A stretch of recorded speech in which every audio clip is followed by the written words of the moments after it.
Dumbo. Bila je zvezdana noć i nebo je bilo puno roda koje su nosile bebe majkama u cirkusu. Beba kengur za gospođu kengur, beba žirafa za gospođu žirafu. Naposletku roda je isporučila mali zavežljaj i za gospođu Jumbo, a unutra slatko slonče, ali čim je kinulo, uši su mu se razmotale. Bile su velike, u stvari bile su ogromne. Kakve smešne uši! Uzviknuo je jedan od slonova, a svi su prasnuli u smeh. Podrugljivo su ga nazvali Dumbo. Gospođa Jumbo ih je sve grdila. Niko nije smeo da ismeva njenu bebu. Polazak! U vagonu malog voza koji je prevozio cirkuske životinje od grada do grada, gospođa Jumbo privila se uz svoju bebu i čvrsto je zagrlila. Osvanuo je novi dan i sunce je sijalo kada se cirkuska povorka uputila na ulice. Prvo životinje, zatim akrobate, klovnovi i upravnik cirkusa.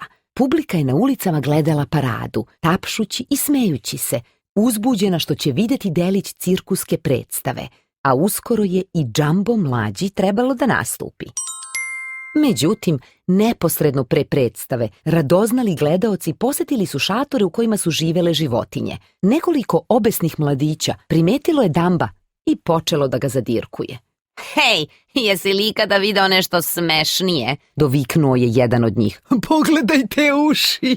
Gospođa Jumbo podigla je Dumba i sakrila ga ispod sebe, ne bi li ga zaštitila od nepristojnih mladića. Međutim, jedan od njih uhvatio je Dumba za rep. Dođi ovamo! Uzviknuo je, snažno ga povukavši. Kada je ovo videla, gospođa Jumbo je pobesnela. Samo je želela da zaštiti svoju bebu, ali gledaoci su se uplašili i cirkuski čuvari su je vezali kako bi je zadržali. Upravnik cirkusa ju je za kaznu zaključao u vagon sa rešetkama na prozorima, vezanu za tešku kuglu, tako da nije mogla da pobegne. Dumbo se bez mame osjećao užasno tužno. Suze su mu se kotrljale niz surlu. Možda će mu ostali slonovi pomoći. Nije imao sreće. Zapravo, pretvarali su se da ga ni ne vide. Zaista je ostao sam, bez ikoga da mu pomogne. Ili možda i nije. Cirkus je bio dom i malenom mišu Timotiju. On je imao zlatno srce i trudio se da oraspoloži Dumba, nudeći mu da gricka ukusni kikiriki i govoreći mu s osmehom: Mislim da su tvoje uši baš lepe. Timotije je imao velike planove za Dumba. Bilo bi divno prirediti predstavu u kojoj bi Dumbo bio zvezda. Zapravo, upravnik cirkusa je i planirao novu tačku sa slonovima. Timotije je bio siguran da će pronaći način da uključi Dumba u tu tačku. Naravno da će uspeti. Te noći, dok je upravnik spavao, Timotije mu je šaputao na uvo da Dumbo treba da bude zvezda njegove fantastične nove tačke. Dumbo, Dumbo, Dumbo, ponavljao je. Upravnik cirkusa trgnuo se iz sna, nadahnut, neverovatno. Da, Dumbo će biti deo predstave. Zadivit će sve gledaoce, tako što će skočiti na vrh piramide slonova koji balansiraju na lopti. Nažalost, sama cirkuska tačka bila je prava propast. Dumbo je potrčao ka piramidi, sapleo se o sopstvene uši i naleteo na loptu na kojoj su stajali ostali slonovi. Svi su istog časa popadali. Kakva katastrofa!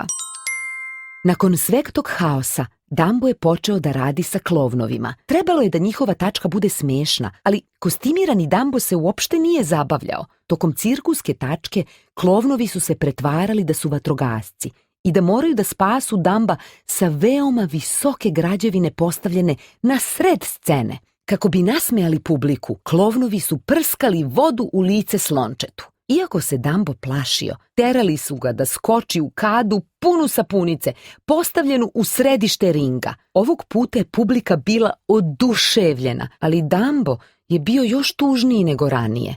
Zato se Timotije umešao i poveo slonče da posete gospođu Jumbo. Kako divno!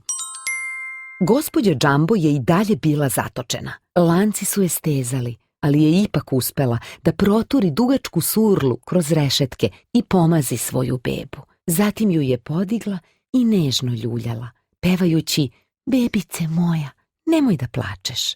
Gledajući tu dirljivu scenu, Timotije je pustio suzu. Iskreno rečeno, Kada se Dumbo oprostio od majke, osjećao se još tužnije. Zaspao je i sanjao čudnovac san. Mnogo slonova igralo je i letelo. Leteći slonovi. Kako neobičan san.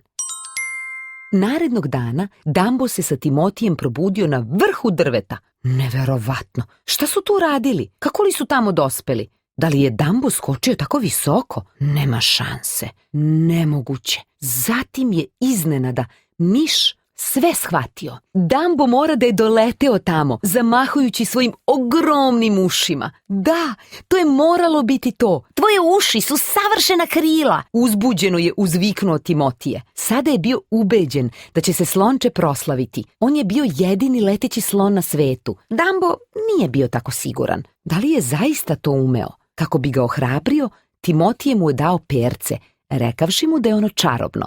Dok god ga bude čvrsto držao, moći će da leti. Mali slon, čvrsto stežući perce u surli, popeo se na vrh stene i zamahivao ušima. Sve brže i brže, sve dok nije poleteo ka nebu. Lepršao je ušima kao da su krila i zujao od oblaka do oblaka. Znao sam da možeš da letiš, uskliknuo je Timotije od sreće, sedeći na leđima svog malog prijatelja. U cirkusu će svi biti zapanjeni. Kada je predstava počela, Dumbo je bio kostimiran. Bio je spreman da skoči. Čvrsto je držao svoje čarobno perce i neustrašivo se vinuo. U slobodnom padu Dumbo je slučajno ispustio perce, prestravljen. Timotije je bio još uplašeniji. Sada su bili u nevolji. Miš mu je otkrio istinu. Perce uopšte nije bilo čarobno, već je slagao kako bi ohrabrio Dumba da veruje u sebe. Dumbo, poleti! Zavapio je. Možeš ti to! Zatim, čak i bez perceta, Dumbo je razmotao uši, preletevši poput aviona iznad publike, klovnova i ostalih slonova, koji nisu mogli da veruju očima.